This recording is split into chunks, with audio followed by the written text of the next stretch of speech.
امام شافعی رحمۃ اللہ علیہ مجدد ہیں، اور ولیوں کے اندر آپ جس دور میں تھے اس دور میں آپ کا رتبہ جو ہے وہ اوتاد کے برابر، اس کے بعد صرف 2 ہی رتبے ہوتے ہیں، قطب اور قطب عالم۔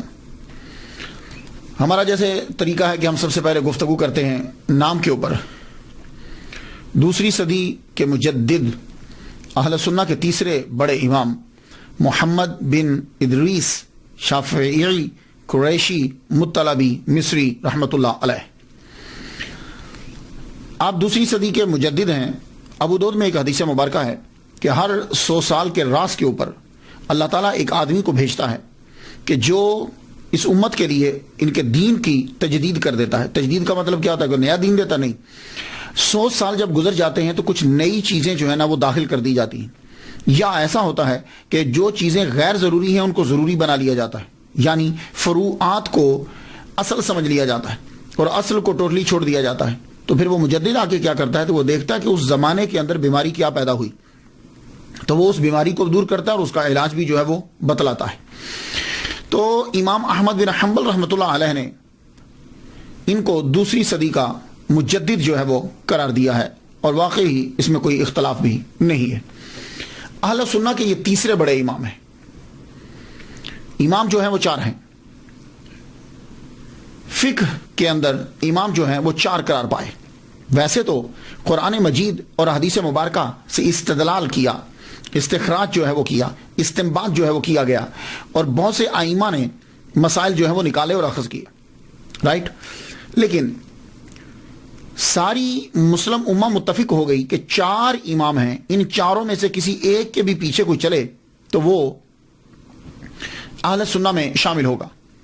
یہ 4 امام ہی کیوں، اور پھر یہی امام کیوں؟ بہت سے امام ہیں، بہت سے قرآن اور حدیث کو جانتے ہیں، انہوں نے مسائل کو نکالا، لیکن ساری دنیا نے یہ طے کیا کہ دیکھا جائے کہ کون سا امام ہے۔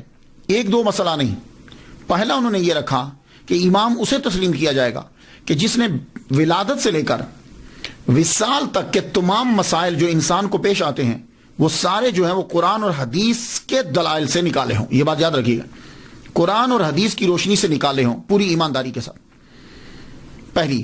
اور دوسری بات یہ، اب قرآن اور حدیث سے تو مسائل بہت سے لوگوں نے نکالے، تو دوسری شرط یہ رکھی گئی کہ انہوں نے جو مسائل نکالے تھے وہ تمام کے تمام لوگوں کی نظروں کے سامنے ہوں، مدون ہوں کتاب کی صورت میں۔ تو اس چیز کو جب چیک کیا گیا تو پتہ چلا کہ صرف 4 امام ایسے ہیں کہ جنہوں نے ایمانداری کے ساتھ ولادت سے لے کے وصال تک کے، انسان کے ولادت اور وصال تک بیچ کے جو مسائل پیش آتے ہیں وہ معاملات ہیں، عبادات ہیں، ان کو قرآن اور حدیث سے اخذ کیا اور لوگوں کے سامنے اسے پیش کر دیا، اور وہ ہماری نظر میں ہمارے سامنے بالکل وہ موجود ہے۔ تو یہ 4 امام ہیں۔ اب کوئی امام اگر آتا ہے تو وہ یہ بتلائے کہ اس نے یہ کام کیا ہے۔ تو فقہ کے اندر ان 4 کو، تو ان 4 میں پہلے امام اعظم نعمان بن ثابت رحمۃ اللہ علیہ، یہ پہلے اس لیے ہیں کہ تمام کے تمام ائمہ جمع تفریق کر کے انہی کے شاگرد بنتے ہیں۔ امام مالک ہم عصر ہیں ان کے، اور ان کے فتاوی جو ہیں وہ منگوایا کرتے تھے۔ یہ دوسرے امام۔ تیسرے امام امام شافعی رحمۃ اللہ علیہ۔ چوتھے امام امام احمد بن حنبل، یہ فقہ کے اندر امام ہے، ویسے تو امام کا لفظ دوسروں کے لیے بھی استعمال کیا جاتا ہے۔ شافعی، آپ کا نام جو ہے آپ امام شافعی کے نام سے مشہور ہوئے، آپ کا نام شافعی نہیں ہے، آپ کا نام محمد ہے، آپ کے والد گرامی کا نام ادریس ہے، لیکن آپ شافعی کے نام سے کیوں مشہور ہوئے؟ اصل میں آپ کے شجرہ نسب کے اندر ایک نام آتا ہے شافعون، آپ کے گرینڈ فادر کے فادر، وہ شافعون ان کا نام تھا، ان کی وجہ سے آپ کو امام شافعی کہا جاتا ہے، آپ نے اس کو اڈاپٹ کر لیا اس نام کو۔ تو اب آپ یہ ذہن میں رکھ لیجئے کہ شافعون آپ کے گرینڈ فادر کے فادر، ان کی وجہ سے ان کا نام، میں شجرہ پڑھتا ہوں تاکہ آپ کو معلوم ہو جائے کہ وہ کس مقام پر آتے ہیں۔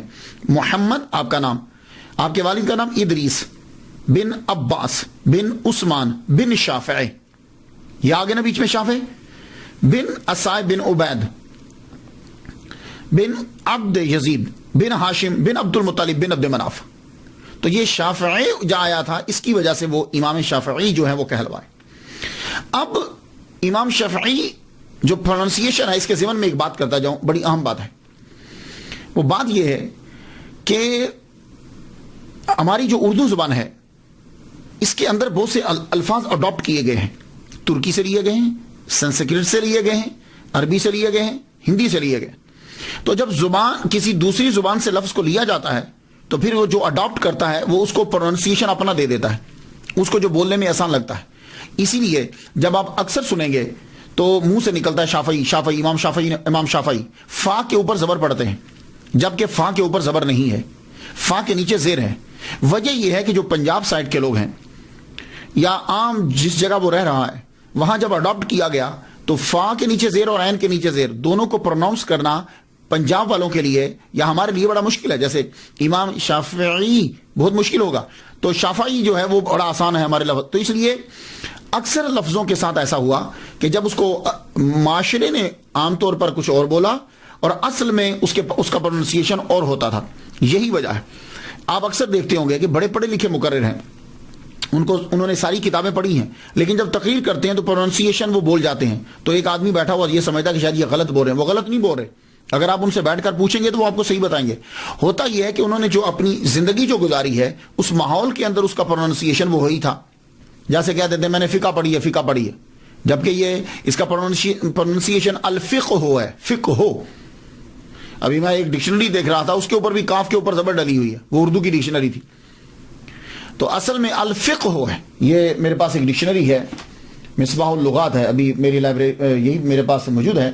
میں اس میں دیکھ رہا تھا کہ انہوں نے کیا پروننسیشن جو ہے وہ دیا.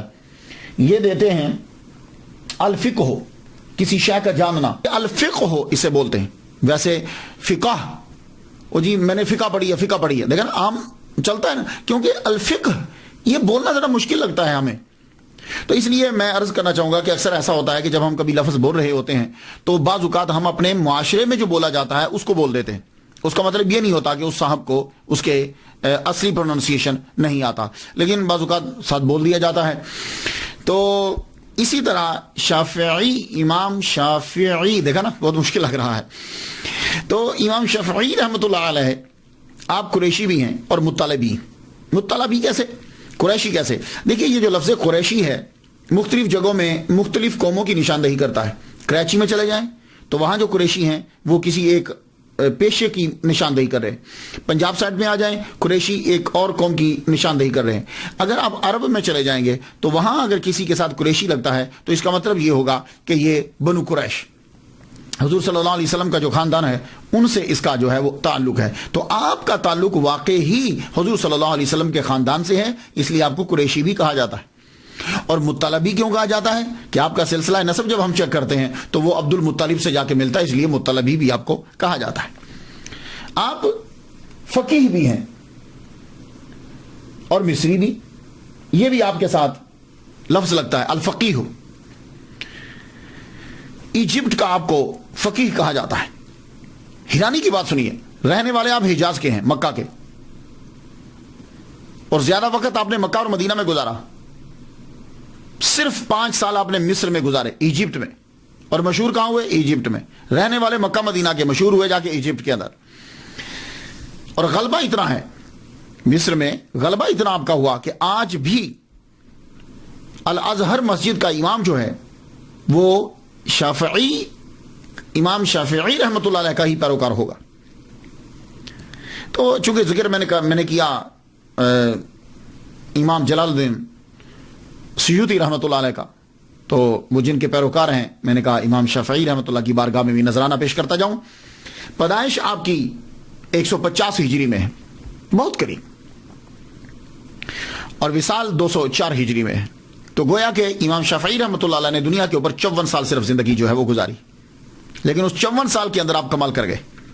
ابتدائی حالات آپ سنتے جائیے. ہمارا کوشش جو ہے ہم یہی کرتے ہیں، زیادہ تر گہرائی میں گہرائی میں نہیں جاتے، کہ پتہ چلے کہ یہ جو عظیم بنے لائف کیسی تھی، تاکہ کوئی آدمی وہ لائف گزار رہا ہو تو اس کے لیے بھی بڑے سبق ہوں. اب آپ سبق آپ نے تلاش کرنا ہے، میں بس بولنے لگا.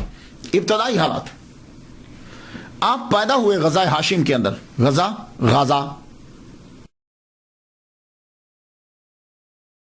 غزہ بھی کہتے ہیں، پیلسٹائن کی باؤنڈری کے اوپر اور اسرائیل اس کی باؤنڈری کے اوپر یہ پٹی ہے پوری. یہ پہلے پیلسٹائن سارا ہوتا تھا، اب یہ قبضے میں آ گئی اسرائیل کے قبضے کے اندر آ گئی. یہاں غزہ ہاشمی سے کیوں کہا جاتا ہے؟ حضور صلی اللہ علیہ وآلہ وسلم کے شجرہ نسب پڑھتے ہوئے ہمیں ایک ہاشم نام نظر آتا ہے. وہ ہاشم جو ہے وہ تجارت کرنے کے لیے وہاں گئے تھے، مال بیچتے تھے نا، تو جب وہاں پہنچے تو وہیں آپ کا وصال ہو گیا، تو اسے غزہ ہاشم بھی کہتے ہیں. امام شافعی رحمۃ اللہ علیہ کے والد گرامی ادریس درس دینے والا ادریس جو ہیں، ان کے والد گرامی یہ بھی تجارت کرتے تھے، تاجر تھے، زبردست غضب کے تاجر تھے. اب آپ اندازہ لگائیے نا کہ مکے کے رہنے والے ہیں، تجارت کرتے ہوئے یمن، سیریا تجارت کرتے ہوئے آپ پیلسٹائن تک پہنچے، وہاں جا کر آپ رہنے لگ گئے. تجارت آپ نے کی، اللہ تعالیٰ نے بہت نوازا، بڑا رزق دیا آپ کو. جب امام شافعی رحمۃ اللہ علیہ ماں کے پیٹ میں ہیں، ان کی ولادت سے پہلے ہی آپ کے والد گرامی کا انتقال ہو گیا. جتنی جمع پونجی دولت تھی، آپ کی والدہ محترمہ نے 2 سال جو ہے وہ غزہ ہاشم کے اندر گزارے. 2 سال گزارے. جب وہ جمع پونجی جو ہے وہ کم ہونے لگی تو آپ واپس، بیٹا 2 سال کا ہوا جب، تو آپ اپنے بچے امام شافعی رحمۃ اللہ علیہ کو واپس لے آئے، محمد کو واپس لے آئے. کہاں لائے؟ مکہ میں. کیوں لائے؟ سوچتی ہیں کہ ایک تو ایمان محفوظ ہوگا، دوسری جو ہے وہ زبان محفوظ ہو جائے گی. مائیں اپنے بچوں سے پیار تو کرتی ہیں، بہت پیار کرتی ہیں، اس کے لیے ہی سب کچھ کرتی ہے. مائیں تو ہیں کہ جو اپنے بچوں سے پیار کرتی ہیں، لیکن اس ماں نے بھری جوانی کے اندر شادی نہیں کی، دوبارہ شادی نہیں کی. ایک آئیڈیا، ایک نظریہ کہ میں اپنے بچے کو پڑھاؤں گی، تو یہ تو ہر ماں سوچتی ہے، لیکن نہیں، انہوں نے یہ سوچا کہ میں اپنے بچے کو یونیک بناؤں گی، بے مثال بناؤں گی. اور آپ کو میں ایک بات بتاتا جاؤں، امام شافعی رحمۃ اللہ کی والدہ محترمہ حسنی سیدہ ہیں. یہ حضرت امام حسن کی اولاد میں سے. تو خاندان اللہ اکبر جل شانہ، عربی، سید، قریشی، تو ساری چیزیں جو ہے وہ مل رہی ہیں. آپ اپنے بیٹے کو لے کے واپس آ گئی مکہ کے اندر. مکہ کے آ کے جو ہے وہ رہنے لگی. میں ایک مرتبہ، ایک سکولر ہیں، انہوں نے شیخ احمد سعد الازہری، بڑا اچھا بولتے ہیں، وہ ایک دفعہ بتانے لگے، کہنے لگے کہ امام شافعی رحمۃ اللہ علیہ کی والدہ محترمہ کو خواب آیا کہ جوپیٹر ہے نا، یہ جو ستارے ہوتے ہیں، یہ جوپیٹر جو ہے یہ آ رہا ہے ان کی جانب. آتے ہی ایک دم سے مصر کے اوپر جو ہے وہ ایجپٹ کے اوپر گرا. ان کی طرف پہلے آیا، پھر ایجپٹ کے اوپر گرا. ایجپٹ میں جب گرا تو پھر اس کے ٹکڑے ہوئے، ٹکڑے ہو کر جو ہے وہ بہت ساری جگہوں میں دوسرے ممالک میں پھیل گئے. تو آپ نے خواب کی تعبیر پوچھی کہ جوپیٹر جو ہے یہ میری طرف آیا، اور پھر اس کے ٹکڑے ہوئے اور یہ پھیلے، گرا مصر میں. تو انہوں نے کہا کہ اللہ تجھے بیٹا عطا فرمائے گا، اور وہ بیٹا جو ہے مصر میں آئے گا، لیکن اس کی روشنی اور اس کا علم مصر سے پھر دوسری ایجپٹ سے دوسرے ممالک کے اندر پھیلے گا. تو یہ خواب کی تعبیر آپ کے ذہن میں تھی. تو کہا میں اپنے بیٹے کو ایسا ہی بناؤں گی کہ میرے بیٹے کی روشنی جو ہے وہ 4 دانگ عالم میں پھیلے. اب آپ لے کر آئیں. مکے میں جب واپس آتی ہیں تو ماں خود عربی ہیں، عربک فرینکلی بولتی ہیں. ہماری پنجاب، پاکستان، ان کا مسئلہ تو ہے نا کہ ان کا پروننسیشن، تلفظ جو ہے وہ مجہول ہوتا ہے یا صحیح نہیں ہوتا، تو پھر ہم کہتے ہیں کہ بچے کو قاری صاحب کے پاس بھیج دیجیے. تو یہ تو خود سیدہ ہیں، عرب کی ہیں، ان کا پروننسیشن تو غضب کا ہوگا. تو آپ نے کیا کیا کہ خود بچے کو قرآن مجید حفظ کروانا شروع کیا. تو والدہ ماجدہ نے 7 سال کی عمر جو ہی ہوئی، آپ نے امام شافعی رحمۃ اللہ علیہ کو قرآن مجید پورا یاد کروا دیا. قرآن جب یاد ہو گیا تو اب جو قرآن یاد ہو جاتا ہے تو اس کے بعد یہ چاہتا ہے کہ بچہ جو ہے وہ آگے بھی پڑھے. تو مکہ کے اندر تب آپ نے دیکھا مسلم بن خالد زنجی رحمۃ اللہ علیہ، حنفی ہیں، یہ سفیان بن عیینہ رحمۃ اللہ علیہ مفتی مکہ ہیں اور امام المسجد الحرام، مسجد حرام کے امام ہیں. ان کے پاس اپنے بچے کو بھیجا پڑھنے کے لیے. لیکن ساتھ ساتھ آپ نے ایک خاص چیز کی طرف جو ہے وہ توجہ دی. وہ کیا تھی کہ بچے کی زبان جو ہے وہ خالص ہونی چاہیے. 200 سال تک تو عربیوں کی زبان خالص رہی ہے. اس کے بعد 200 سال کے بعد جو ہی دوسرے ممالک پر قبضہ شروع ہوا عربیوں کا، ایران کی جانب، روم کی جانب، ادھر اب ان کی زبان جو ہے اس کے اندر جو ہے وہ چیزیں دوسری بھی شامل ہونے لگ گئی. تو 200 سال. لیکن امام شافعی رحمۃ اللہ علیہ جو ہیں ان کی والدہ محترمہ چاہتی ہے کہ میرے بیٹے کی زبان خالص ہونی چاہیے. اس کے لیے آپ نے قبیلہ دیکھا تو تب ایک قبیلہ تھا بنی حذیل, صحراؤں میں رہتے تھے, زبان ان کی خالص تھی, عربی زبان, ایسے جیسے چشمے سے پانی سیدھا جو ہے وہ آتا ہے, خالص زبان. تو والدہ محترمہ نے اپنے بچے کو ان بنی حذیل کے ساتھ جو ہے وہ صحرا میں چھوڑ دیا. جب ذرا بڑے ہو گئے ہوش والا کچھ ادھر پڑھ لیا. 17 سال امام شافعی رحمۃ اللہ علیہ نے خالص عربی زبان سیکھنے میں لگا دیے, اور آپ کو ہزاروں اشعار بنی حذیل کے زبانی ازبر یاد ہو گئے. لبید کے سارے اشعار آپ کو جو ہیں وہ یاد ہو گئے. تو زبان کے اندر آپ کو جب ملکہ جو ہے وہ حاصل ہوا, اللہ اکبر جل شانہ, گرامر, عربی, اس کے اندر تو کبھی آپ کی غلطی ہوتی نہیں تھی. اتنا زبردست جو ہے وہ آپ بولا کرتے تھے. تو جب آپ نے بنی حذیل سے زبان کو سیکھا, ایک دن بیٹھے ہوئے اشعار گنگنا رہے ہیں آپ, ایک صاحب قریب سے گزرے, کہنے لگے بچے کیوں اپنی زندگی جو ہے وہ فضول لگا رہے ہو, اشعار کیوں پڑھ رہے ہو, جاؤ جا کے فقہ سیکھو, جاؤ جا کر فقہ سیکھو. اب پھر دوبارہ واپس پڑھ لیں, جو تھوڑے اسباق شروع میں لیے تھے اب دوبارہ اسباق لینے شروع کیے. سفیان بن عیینہ, مسلم بن خالد زنجی, ان سے پڑھنا شروع کیا. پھر ایک دن والدہ محترمہ فرمانے لگی, کہتی ہیں بیٹے کافی پڑھ لیا یہاں تو, میں چاہتی ہوں کہ تم مدینے چلے جاؤ. مدینہ امام مالک کا شہرہ تھا. امام مالک ایسے جیسے کوئی سلطان ہے, کوئی بادشاہ ہے, کہ حاکم بھی ہاتھ باندھ کر آپ کے سامنے کھڑے ہوتے تھے. تو آپ کی والدہ محترمہ جو ہیں وہ حاکم مکہ کے پاس گئی, کہنے لگی ایک لیٹر لکھ دو حاکم مدینہ کے نام, کہ وہ سفارش کرے میرے بیٹے کی کہ میرا بچہ جو ہے اتنے دولت تو نہیں ہے لیکن تم ہمارے خاندان کو جانتے ہو, امام مالک جو ہے وہ میرے بچے کو حدیث جو ہے وہ پڑھائیں. تو حاکم مکہ نے امام شافعی رحمۃ اللہ کی والدہ کے کہنے پر خط لکھ دیا, خط لکھا حاکم مدینہ کے نام. اس سے اندازہ لگا لیجئے کہ کتنا اثر و رسوخ تھا آپ کا خاندان بڑا مقام رکھتا تھا. امام شافعی رحمۃ اللہ علیہ حاکم مکہ سے لیٹر جب آپ کے پاس پہنچتا ہے تو ماں دیکھیے, والدہ محترمہ نے کہا بیٹے مدینہ پہنچنے سے پہلے جس استاد کے پاس جا رہے ہو انہوں نے ایک کتاب لکھی ہے موطا میرے پاس موجود ہے. کیا کہنے یار, فرماتی ہیں بیٹے وہ ساری کتاب یاد کر کے جاؤ. تو مدینہ روانہ ہونے سے پہلے یہ doctor Muhammad Musa, professor in department of Islamic study, King Abdulaziz University Jeddah, ان سے میں نے سنا, یہ کہتے ہیں کہ 9 راتوں کے اندر موطا امام مالک انہوں نے یاد کر لی. یہ ہمارے عام زبان کے اندر موطا بول دیتے ہیں, لیکن یہ مطلب نہیں ہے کہ اس کو آتا نہیں ہے, اصل لفظ موطا ہے پروننسیشن, لیکن ہمارے یہاں مشکل لگتا ہے. تو موطا امام مالک 9 راتوں میں بیٹھ کر زبانی یاد کر دی. یاد کرنے کے بعد اب مکہ سے روانہ ہوئے. اللہ اکبر جل, کیا کہہ رہے ہیں, ماں ولیہ کاملہ ہو, اللہ تعالیٰ ویسے ہی کرم فرماتا رہتا ہے. اب آپ روانہ ہوئے, مدینہ پہنچے تو سب سے پہلے حاکم مدینہ کے پاس گئے, امام شافعی رحمۃ اللہ علیہ. حاکم مدینہ کو لیٹر دیا, انہوں نے لیٹر پڑھا, پڑھتے ہی کہنے لگے بیٹے اگر تو مجھے یہ کہو نا کہ میں پیدل مکہ چلا جاؤں اور مکہ سے پھر پیدل واپس آ جاؤں تو یقین جان یہ میرے لیے آسان ہوگا, پر یہ میرے لیے مشکل ہے کہ میں یہ تیری سفارش کرنے کے لیے امام مالک کے دروازے پہ چلا جاؤں. اتنا خوف اور دبدبا تھا, لوگ کتنا ڈرتے تھے یار علماء سے, اور کتنی عزت کرتے تھے. اور آج کل کے دور, آج کل دیکھ لیجیے اب کیا حال ہے, علماء کو نوکر سمجھتے ہیں.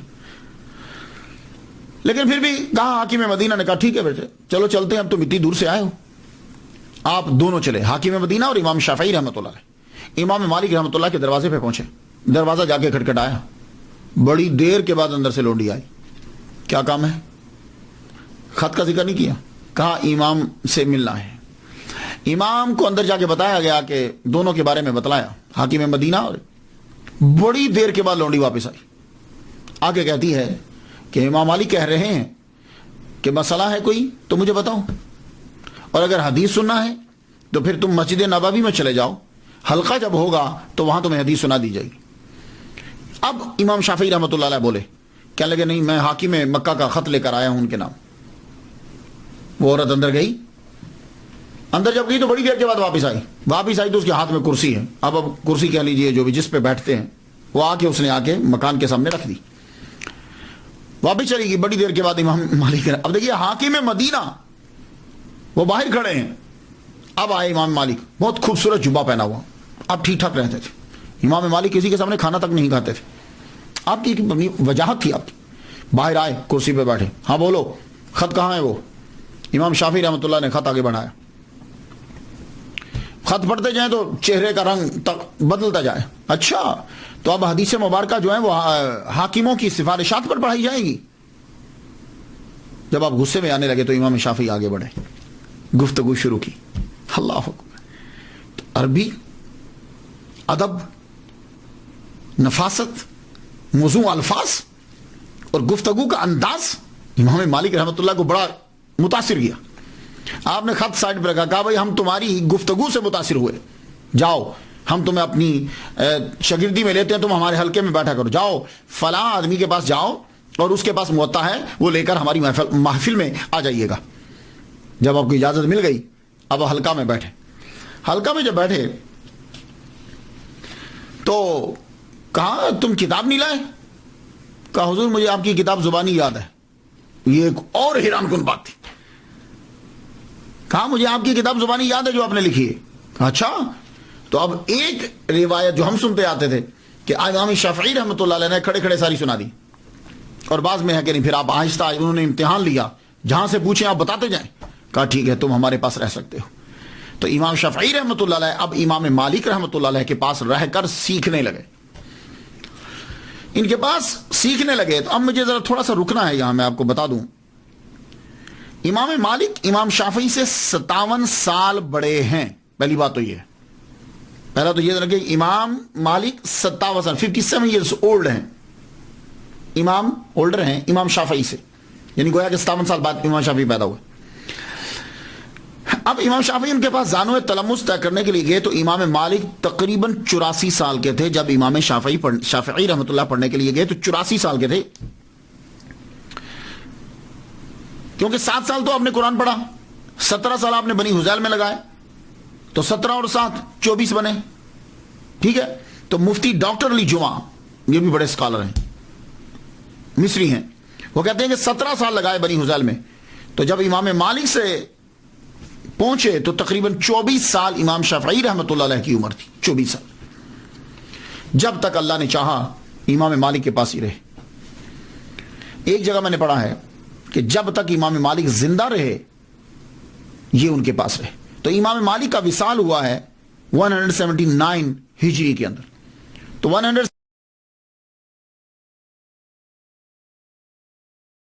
179 ہجری میں امام شافعی رحمۃ اللہ علیہ کی عمر 29 سال تھی. تو اس کا مطلب یہ ہوا کہ امام شافعی رحمۃ اللہ علیہ نے 5 سال امام مالک کی صحبت میں گزارے. اللہ اکبر جل شانہ. ان کا جب وصال ہوا تو اب آپ دوبارہ پھر مکہ تشریف لے گئے امام شافعی رحمۃ اللہ علیہ. مکہ جب واپس گئے, اب آپ کے پاس 5 سال اور نالج حاصل کر چکے, واپس گئے تو آپ نے جا کے تقریر اور تدریس شروع نہیں کی, کیونکہ اس وقت سفیان بن عیینہ مکہ کے مفتی ہیں اور المسجد الحرام اس کے امام ہیں اور آپ کے استاد بھی ہیں. آپ ان کے پاس بیٹھتے, ان کی محفل میں بیٹھتے. جب انہوں نے یہ چیک کیا, مفتی مکہ نے یہ دیکھ لیا کہ اس میں بچے میں اتنی صلاحیت ہے کہ یہ خود پڑھا سکتا ہے, تو آپ نے فتویٰ کی اجازت دے دی. تو میری تحقیق کے مطابق 29 سال میں آپ کو مفتی مکہ نے اجازت دے دی کہ تم فتویٰ دے سکتے ہو, پڑھا سکتے ہو. اب امام شافعی رحمۃ اللہ علیہ نے المسجد الحرام کے اندر, مسجد حرام کے اندر علیحدہ اپنا حلقہ لگا لیا, تدریس آپ نے شروع کر دی.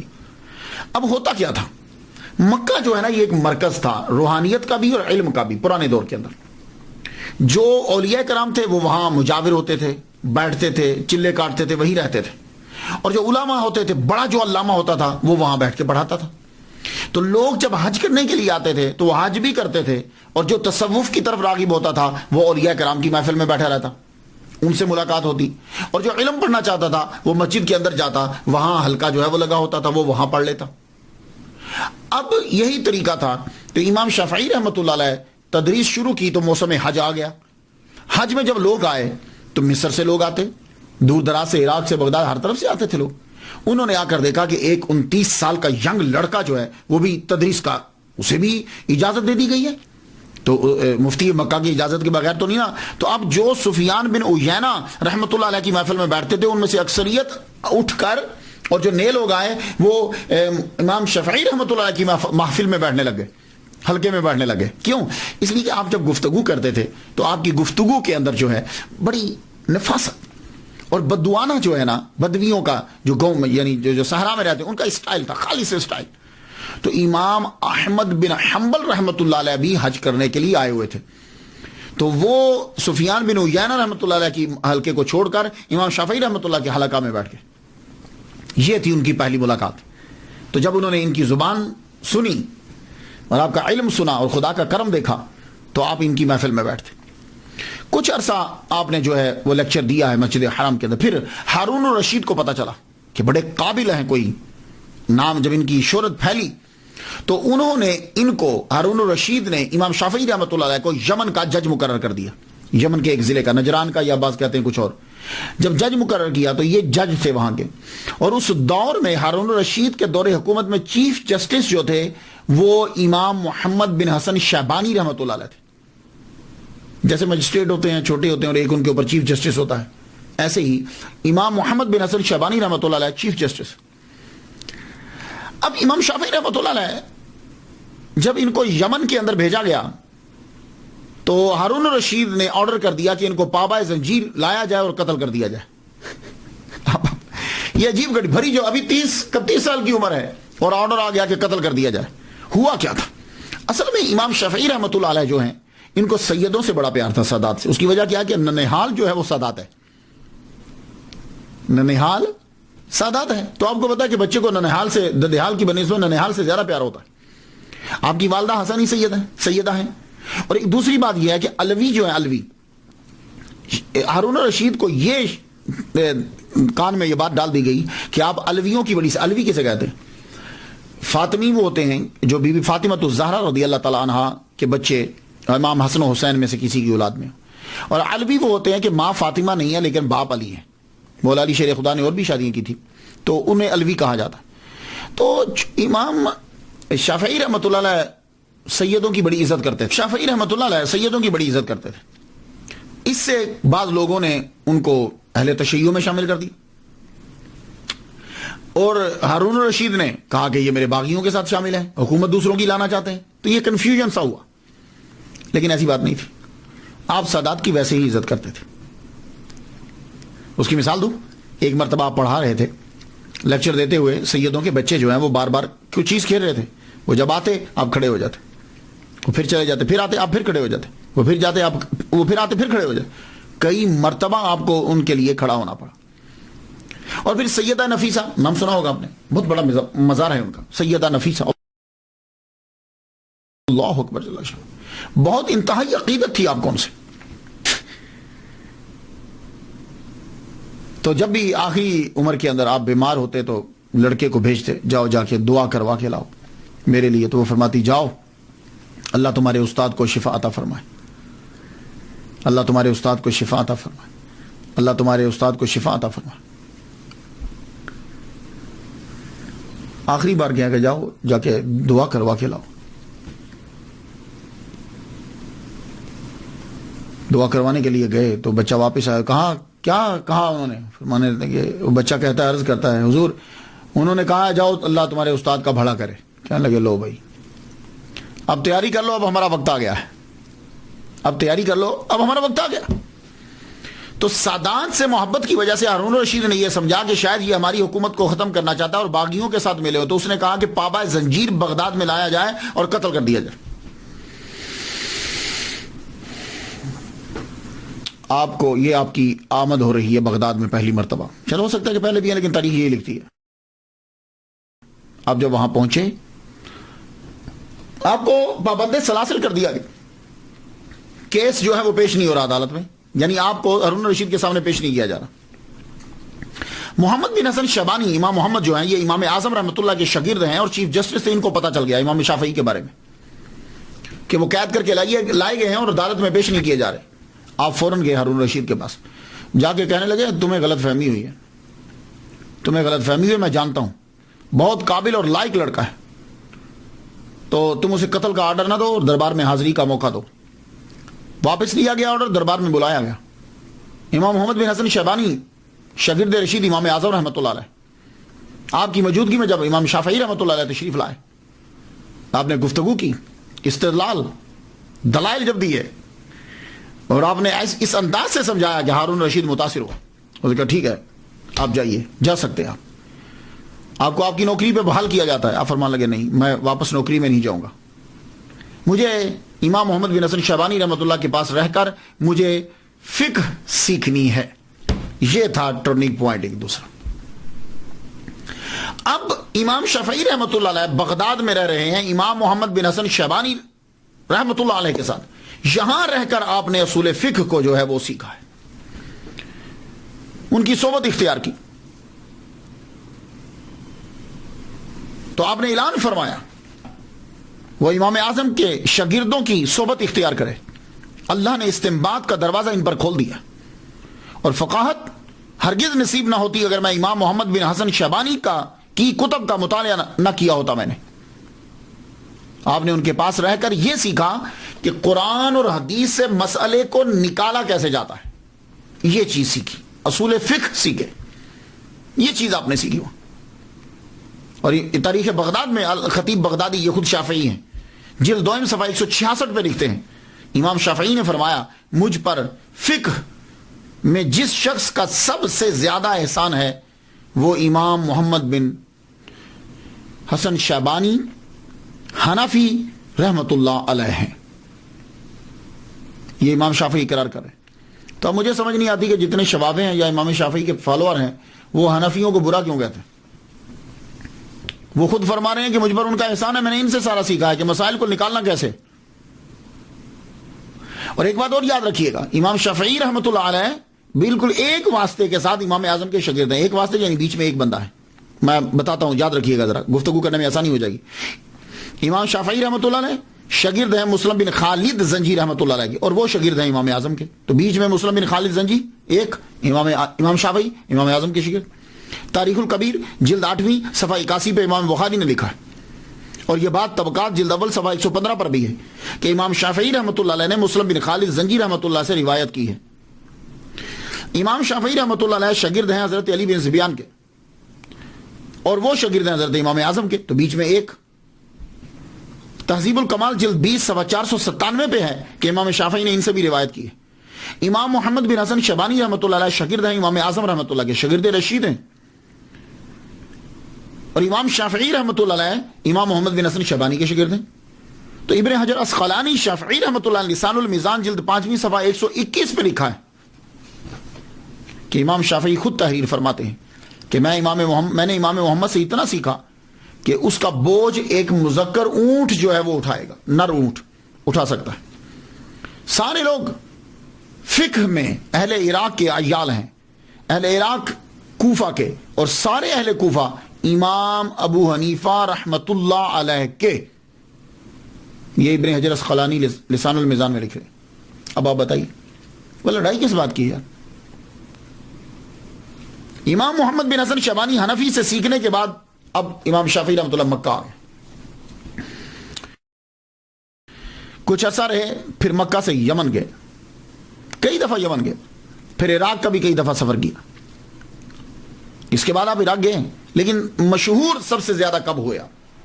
آپ مکہ میں تشریف فرماتے کہ عراق کے مفتی، بہت بڑے مفتی امام عبد الرحمن ابن مہدی نے خط لکھا، کہا حضور آپ اصول فقہ پہ کوئی کتاب لکھیے، اصول فقہ پہ کہ کس طریقے سے مسائل جو ہیں وہ قرآن مجید سے نکالے جاتے ہیں، حدیث سے نکالے جاتے ہیں. تو آپ نے پھر سب سے پہلے کتاب لکھی الرسالہ. نام رسالہ ہے لیکن زبردست کتاب. اس کے اندر قرآن، حدیث، فلسفہ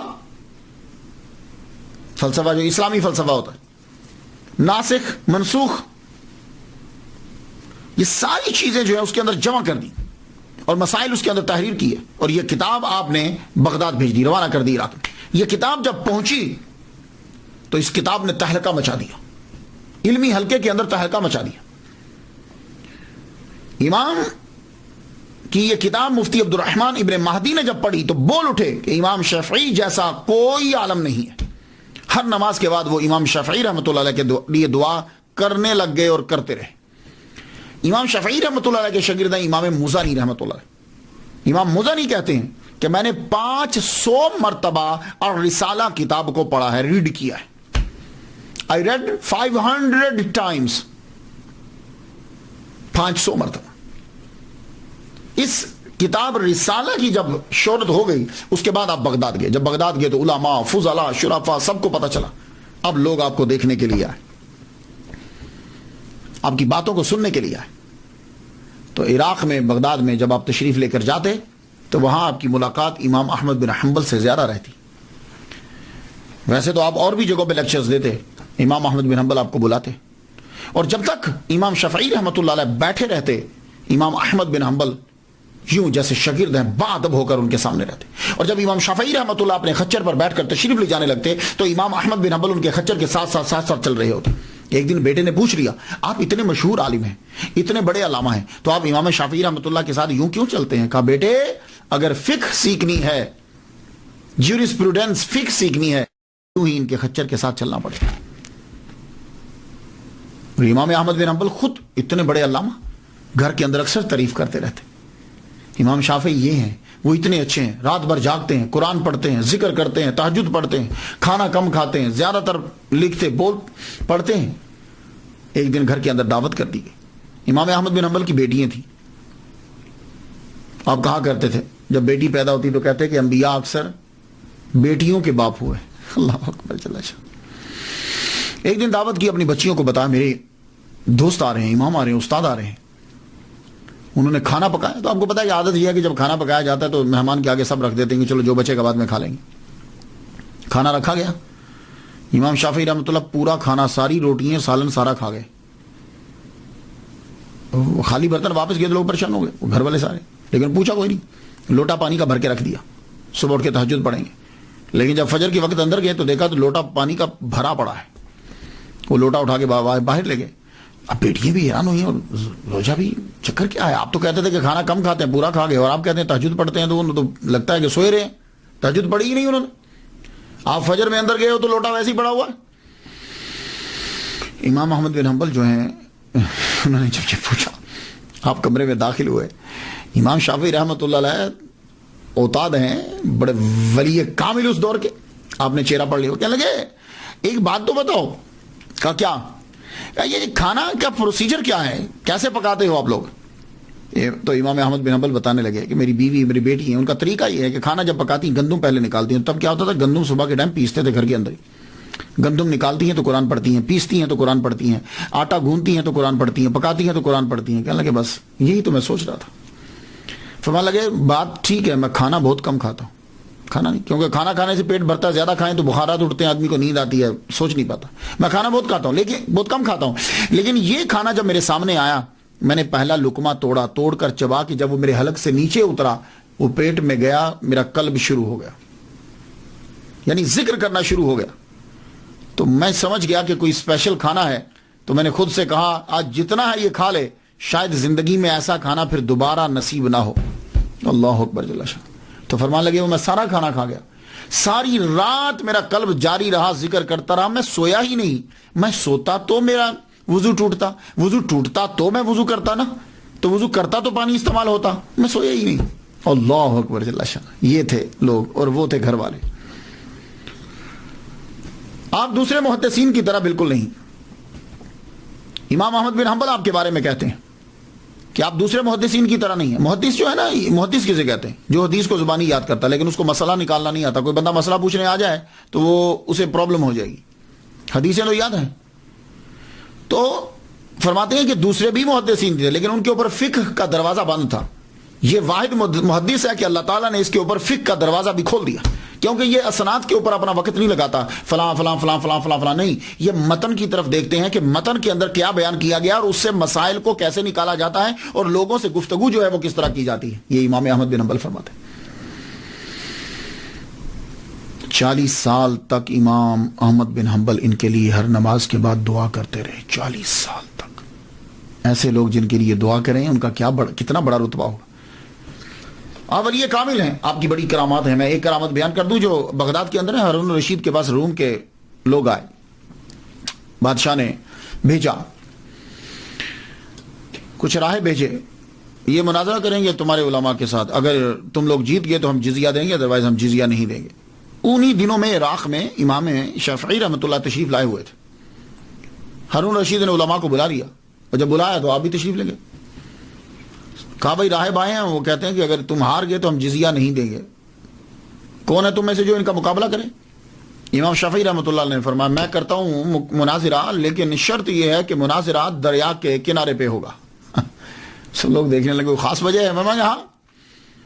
راہب چلے گئے, دریا کے کنارے پہ مجمع لگ گیا. امام شافعی نے مصلی اٹھایا, مصلی اٹھا کے دریا کے اوپر بچھا کے اوپر بیٹھ گئے. فرمانے لگے آؤ اس سطح پہ آ کے گفتگو کرو. اللہ اکبر, چل اس سطح پہ آ کے گفتگو کرو. راہبوں نے کلمہ پڑھ لیا. تو جب خبر پہنچی روم میں, انہوں نے کہا شکر ہے کہ یہ آدمی یہاں نہیں آیا, ورنہ سب کے سب لوگ مسلمان ہو جاتے. اور صرف آپ تقریریں ہی نہیں کی, آپ نے تصانیف بھی لکھی. آپ کی تصانیف میں ایک بڑی مشہور کتاب الام ہے. مانی تو مدر, لیکن یہاں اس سے مراد, اس کا کا ترجمہ مانی کریں گے, سورس کریں گے, دا سورس, بہترین سورس ہے یہ کمال کی کتاب ہے. اس میں فلسفہ ہے, لغت ہے, استدلال ہے, حدیث ہے, قرآن ہے, جو پڑھتا ہے سر دھنتا ہے. اس میں دوسرے مذاہب سے اختلاف اسے بیان کیا گیا, اپنے مذہب کو بیان کیا گیا. 20 شروحات اس کی جو ہیں وہ لکھی جا چکی ہیں, 20. اور ابھی سلسلہ جو ہے وہ مصر کے اندر, ایجپٹ کے اندر اس کا جاری ہے. ڈاکٹر علی جمعہ بتا رہے تھے کہ ابھی سلسلہ یہ جاری ہے. امام مزنی شافعی رحمۃ اللہ فرماتے ہیں کہ امام شافعی رحمۃ اللہ علیہ کو گھڑ سواری کا اور تیر اندازی کا بڑا شوق تھا. اس کے اوپر بھی کتاب لکھی ہے. آپ کی میڈیسن کے اوپر بھی کتاب ہے. ایک کتاب آپ کی مسند امام شافعی, لیکن یہ آپ نے خود نہیں لکھی. نام سے ایسا لگتا ہے جیسے امام شافعی نے خود لکھی. امام شافعی رحمۃ اللہ خود نہیں لکھی. آپ جب تقریر فرماتے تھے, جب آپ درس دیتے تھے, تو درس کے دوران آپ حدیث کا استعمال کرتے تھے. تو حدیث کا جو استعمال فرماتے تھے, تو آپ کے شاگرد ابو العباس محمد بن یعقوب الاسم جو ہیں وہ نہ حدیث کو لکھ لیتے تھے. تو وہ حدیث جو لکھی ہیں اس کا نام ہو گیا مسند امام شافعی رحمۃ اللہ. تو آپ نے وہ, اس لیے یہ جب کتاب اگر آپ پڑھیں گے نا, تو اس کتاب میں تکرار نظر آئے گا آپ کو.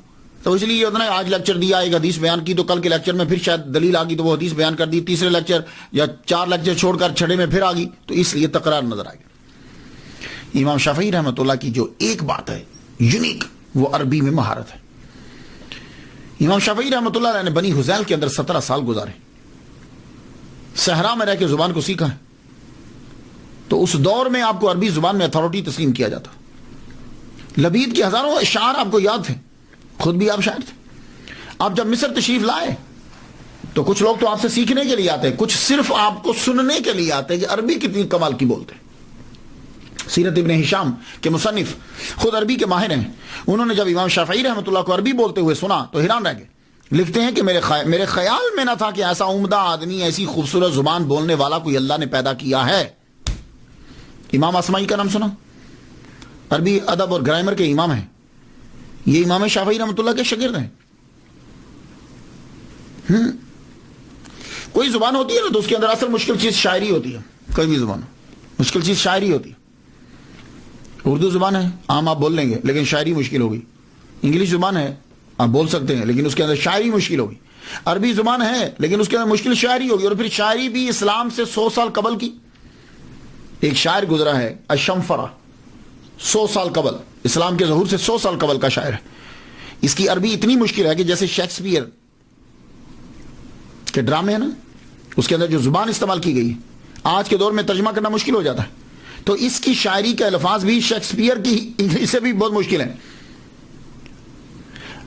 امام اسماعی رحمۃ اللہ علیہ نے لفظاً اس کی شاعری امام شافعی رحمۃ اللہ علیہ سے پڑھی. یہاں سے اندازہ لگا لیجیے کہ عربی زبان کے اندر کتنا ملکہ تھا آپ کو. اللہ اکبر جل شانہ. عبد الملک ابن ہشام نے کیا خوب جملہ کہا ہے کہ امام شافعی لغت اور انصاف کے زبردست عالم ہیں,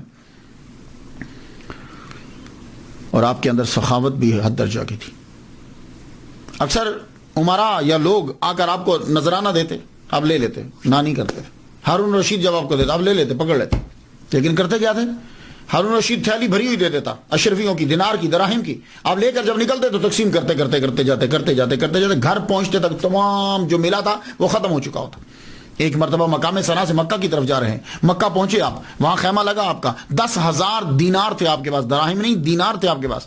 درہم میں اور دینار میں فرق ہوتا ہے، درہم چاندی کا ہوتا ہے، دینار جو ہے وہ سونے کا ہوتا ہے، اور درہم جو ہے وہ چلر ہوتا ہے دینار کا۔ دینار ہیں آپ کے پاس، لوگ ملنے کے لیے آئے، ان میں غربا بھی آئے، آتے آ کر اپنی حاجات کو پیش کرتے، آپ امام شافعی دیتے، اور جب وہاں سے اٹھے امام شافعی رحمۃ اللہ علیہ کے پاس ایک دینار بھی نہیں تھا، اور اللہ تعالیٰ نے کمال کی ذہانت عطا فرمائی امام شافعی رحمۃ اللہ علیہ کو، کمال کی ذہانت۔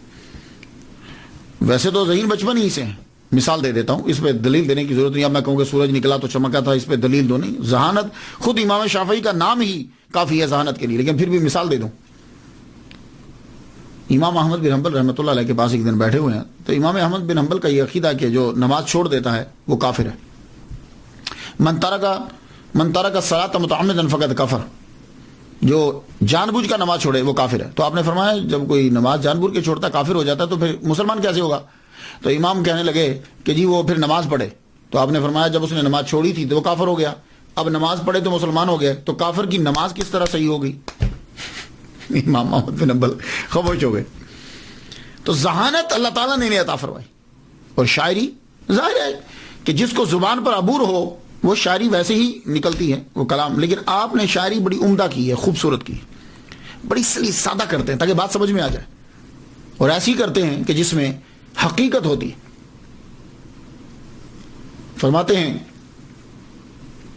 ان الفقیہ والفقیہ بفعلہ لیس الفقیہ بنطقہ ومقالہ وکذا الرئیس والرئیس بخلقہ لیس الرئیس بقومہ ورجالہ وکذا الغنی والغنی بحالہ لیس الغنی بملکہ وبمالہ۔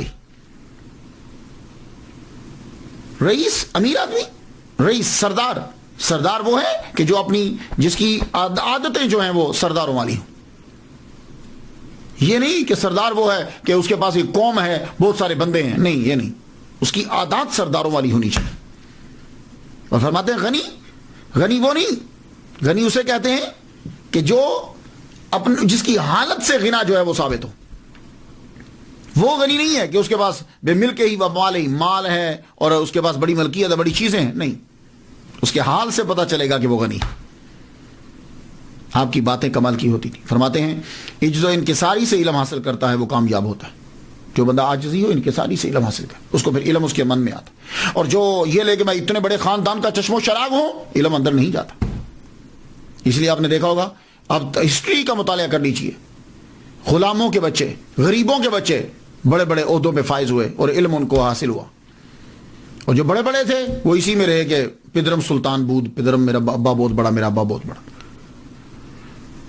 اور آپ کا یہ جملہ تو سونے کے پانی سے لکھنے والا ہے، اور یہ جتنی تصوف کی کتابیں ہیں نا اس کے اوپر چسپان کر دیا جائے یہ جملہ۔ آپ جملہ سن لیجیے جو امام شافعی رحمۃ اللہ نے کہا، آپ نے کہا اگر علماء حق اللہ کے اولیاء نہیں ہوتے تو پھر کوئی شخص اللہ کا ولی نہیں ہوتا، کیونکہ وہ جاہلوں کو اپنا دوست نہیں بناتا۔ جملہ سن لیجیے اب، کہ اگر علماء حق اللہ کے اولیاء نہیں ہوتے، کیونکہ کچھ لوگوں کا تصور جو ہے کہ جو تقریر کرتا ہے یا لکھتا ہے وہ ولی کامل نہیں ہے، وہ صوفی نہیں ہے، یہ اکثر لوگوں کے ذہن میں ہے، اور ایسے بڑے عالم کو وہ تصور ہی نہیں کرتے۔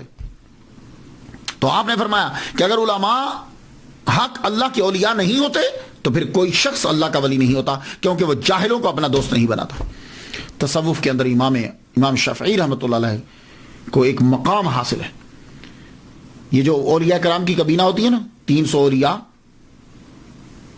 30 ابدال، 7 اوتاد، 5 اقطاب، 1 قطب عالم، یہ ہے پوری دنیا کے اندر ان کی حکومت ہوتی، جو اوپر سے کم ہوتا ہے نیچے سے بلندی پہ چلا جاتا ہے۔ تو آپ کو حضرت خضر علیہ السلام نے اوتاد میں شامل کیا ہے، اتنا بڑا رتبہ ہے آپ کا۔ امام شافعی رحمۃ اللہ علیہ حضرت سلیم رائی رحمۃ اللہ علیہ کے پاس جا کے تصوف کی تعلیم لیا کرتے تھے۔ جو دنیا میں آتا ہے پھر اس نے آخر چلے تو جانا ہی ہے۔ امام اپنی آخری عمر کے آخری حصے میں جب آپ کی عمر 49 سال ہو چکی ہے تو امام شافعی رحمۃ اللہ علیہ اب ایجپٹ میں گئے۔ ایجپٹ میں اب کہاں گئے؟ عمر بن العاص رضی اللہ تعالیٰ عنہ نے ایک شہر آباد کیا تھا، فسطاط۔ اس شہر میں آپ نے سب سے پہلے مسجد بنائی تھی، مسجد کا نام ہی عمر بن العاص ہے. مصر میں گئے, مسجد میں جا کے قیام کیا. شہرت پھیل گئی کہ قریشی آیا ہے ایک. لوگ دیکھنے کے لیے آئے. دیکھنے کے لیے جب آئے تو آپ اس وقت نماز پڑھ رہے تھے. مجمع لگ گیا مصر کا, لوگ مصری دیکھ رہے ہیں, آپ نماز پڑھ رہے ہیں. نماز پڑھی تو لوگوں نے یہ کہا کہ اس جیسی نماز پڑھتے ہوئے ہم نے آج تک کسی کو نہیں دیکھا. نماز پڑھنے کے بعد جب امام شافعی رحمۃ اللہ نے اپنا رخ پھیرا, چہرہ دیکھا تو کہنے لگے اس جیسا حسین ہم نے آج تک کبھی پہلے نہیں دیکھا. اور پھر جب آپ گفتگو فرمانے لگے تو کہنے لگے اس جیسی خوبصورت گفتگو, موضوع, الفاظ اور عربی کا معیار ہم نے آج تک کسی سے نہیں سنا. تینوں چیزیں زبردست. مصر میں امام مالک کے پیروکار تھے اور امام اعظم نعمان بن ثابت رحمۃ اللہ علیہ کے پیروکار بہت زیادہ تھے. لیکن وہی حال ہوتا ہے نا, جب وقت گزرتا ہے تو کچھ چیزیں ایڈ کر لی جاتی ہیں, اپنی طرف سے شامل کر لی جاتی. آپ نے فرمایا میں امام مالک کا شاگرد ہوں, میں نے موطا یاد کی ہے, میرے ٹیچر ہیں, میں ان کے پاس رہا ہوں. اور امام اعظم امام محمد بن حسن شیبانی میں نے ان سے سیکھا ہے, آؤ میری بات کو سنو. پھر آپ مسئلے کو بیان کرتے, قرآن حدیث اس سے استنباط کرتے. وہاں سے دین تو پھر آپ کو پتا ہے وہاں بھی ہوئے, بڑے آتے تھے مالکی آپ کے پاس بیٹھتے, آپ جب استدلال سے گفتگو کرتے لوگ حیران رہ جاتے. مصر کے اندر پھر آپ کا مسلک جو ہے وہ پھیلا. اللہ تعالیٰ نے آپ کو بڑے عظیم شاعر دیے, شاگرد دیے, موزانی, بعیطی جیسے شاگرد آپ کو عطا کی. انہوں نے 40 سال کے عرصے میں امام شافعی رحمۃ اللہ کے مسلک کو پوری دنیا میں پھیلا دیا. سب سے زیادہ کام جو کیا آپ کی تحریر کے اوپر وہ امام بائحقی رحمۃ اللہ علیہ, شافعی رحمۃ اللہ علیہ نے کیا. انہوں نے آپ کے ملفوظات, بیانات, آپ کے جملے, کہے ہوئی باتیں, آپ کی کتابیں سب کے اوپر ورک کیا, ان کو یکجا کر کے پھر پھیلایا. سب سے زیادہ کام امام بائحقی شافعی رحمۃ اللہ علیہ نے کیا. امام شافعی رحمۃ اللہ علیہ صرف 5 سال مصر میں رہے. آپ کا آبائی وطن مکہ, آپ کا مسلک پھیلا مصر میں. 54 سال اس دھرتی پہ گزارے. رجب کی آخری تاریخ ہے, جمعہ کی شب ہے, مغرب کی نماز آپ نے پڑھ لی ہے. مغرب کی نماز پڑھنے کے بعد آپ دنیا سے رخصت ہو, اپنے خالق حقیقی سے جا ملے. آپ کا مزار پرانے مصر کے دارالحکومت فسطاط میں ہے.